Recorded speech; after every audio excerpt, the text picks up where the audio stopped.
Hello दोस्तों, सरकारी teacher बनी रजनी त्रिपाठी की नई पोस्टिंग लखनऊ के पुराने इलाके में एक सरकारी स्कूल में हुई। जैसे ही उसने पहली बार स्कूल में कदम रखा, उसे कुछ पुरानी बातें याद आ गई। उसका मन भावुक हो गया और आंखें भर आई। मन कुछ अधूरा सा लग रहा था। स्कूल से छुट्टी के बाद वह सीधा पुराने चौक की ओर निकल गई, जहां एक छोटा सा चाय का ठेला था, जिसे एक बुजुर्ग सज्जन रामू काका चलाते थे। रजनी ने ठेले के पास पहुंचते ही कहा, काका कैसे हैं आप? रामू काका ने गौर से देखा, चेहरे को पढ़ने की कोशिश की और फिर मुस्कुरा कर बोले, बेटी रजनी, तू है क्या?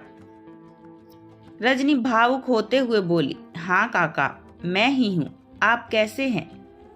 रामू काका बोले, मैं ठीक हूँ बेटी, और तू? तेरी नौकरी लग गई क्या? रजनी ने सिर हिलाया, हाँ काका, सरकारी स्कूल में पोस्टिंग मिल गई है, यहीं पास में, और आज मैं आपसे मिलने चली आई। अगर उस दिन आप और महेश भैया ना होते तो शायद ये दिन कभी नहीं देख पाती। इतना सुनते ही रामू काका की आंखें भर आई।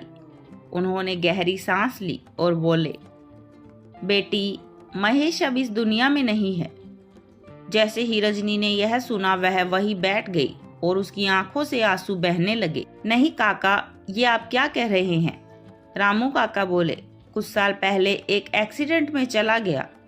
उसके जाने के बाद उसकी पत्नी सीमा और 2 बच्चे जैसे तैसे जी रहे हैं। रजनी ने कांपते स्वर में पूछा, काका, उसका पता मिल सकता है क्या?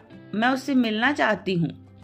रामू काका ने जेब से एक पुराना कागज निकाला और उस पर महेश का पता लिख दिया। रजनी उसी वक्त वहां से निकल पड़ी। जैसे जैसे वह महेश के घर के पास पहुंची, उसके मन में एक अजीब सी बेचैनी थी।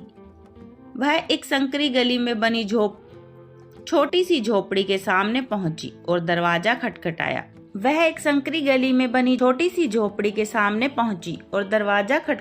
अंदर से एक थकी हुई महिला निकली, सीमा। उसके साथ 2 छोटे बच्चे भी थे। रजनी ने कहा, आप महेश जी की पत्नी हैं?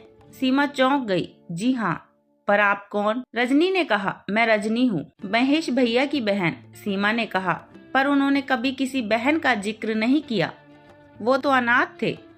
रजनी ने नम आंखों से कहा, अनाथ नहीं थे, वो मेरे जीवन के सबसे बड़े सहारे थे। 5 साल पहले रजनी अपने गांव से लखनऊ में सीटेट परीक्षा करने आई थी। उसके दादाजी ने बड़ी मुश्किल से पैसे जोड़कर उसे भेजा था, लेकिन शहर में उसकी जेब कट गई और वह बिना पैसे के रह गई।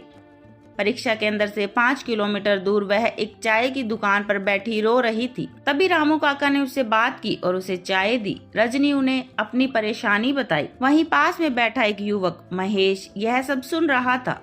वह तुरंत खड़ा हुआ और बोला, काका, जब आपने इसे बेटी कहा है तो यह मेरी बहन हुई। मैं इसे परीक्षा केंद्र छोड़ देता हूँ। महेश ने बिना पैसे लिए उसे ऑटो में बिठाया और वादा किया, अगर समय से ना पहुँचा सका तो मेरा नाम बदल देना। रजनी परीक्षा समय पर दे पाई। महेश ने उसे पैसे भी दिए ताकि वह वापसी का किराया चुका सके। उसके बाद वह फिर आया और उसे बस अड्डे तक भी छोड़ा। रजनी ने पैसे लौटाने की बात कही तो महेश ने कहा, भाई का फर्ज है, बहन से पैसे नहीं लिए जाते। कहानी सुनाते सुनाते सीमा की आंखें भी भीग गई। वह बोली, इतना सब किया था महेश ने, उसने कभी कुछ बताया नहीं।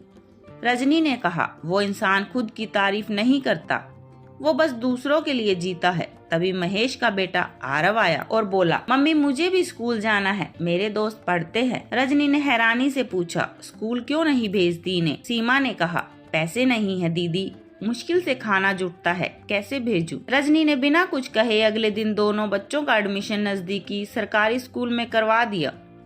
किताबें, कपड़े और खाने का सामान भी दिलवाया। रजनी ने कहा, अब ये मेरे भतीजे भतीजी हैं, आपकी चिंता अब मेरी है। सीमा ने मना किया, पर रजनी ने प्यार से कहा, जब एक अनजान ने मुझे बहन मान लिया था तो मैं कैसे उसके बच्चों को यूं छोड़ दूं? रामू काका को जब यह सब पता चला तो उन्होंने सिर झुकाकर ऊपर वाले को धन्यवाद दिया। अब रजनी हर महीने अपनी तनख्वाह का एक हिस्सा सीमा को देती थी। उसकी मदद से सीमा सिलाई सीख गई और खुद कमाने लगी। रजनी का पति भी इस बात से बेहद खुश था। उसे गर्व था कि उसकी पत्नी एक ऐसे इंसान की बहन थी जिसने किसी की जिंदगी बदल दी। कभी एक अनजान लड़की के आंसू पोंछने वाला महेश आज भी जिंदा था, रजनी की यादों उसके काम और उसके बच्चों की मुस्कान में। दोस्तों, इस कहानी से हमें यह सीख मिलती है कि जो रिश्ता खून का नहीं होता वो कभी कभी इतना मजबूत होता है कि उम्र भर साथ निभा जाता है। दोस्तों, कहानी अच्छी लगी हो तो वीडियो को लाइक करें, कमेंट करें और चैनल को सब्सक्राइब जरूर करें। धन्यवाद।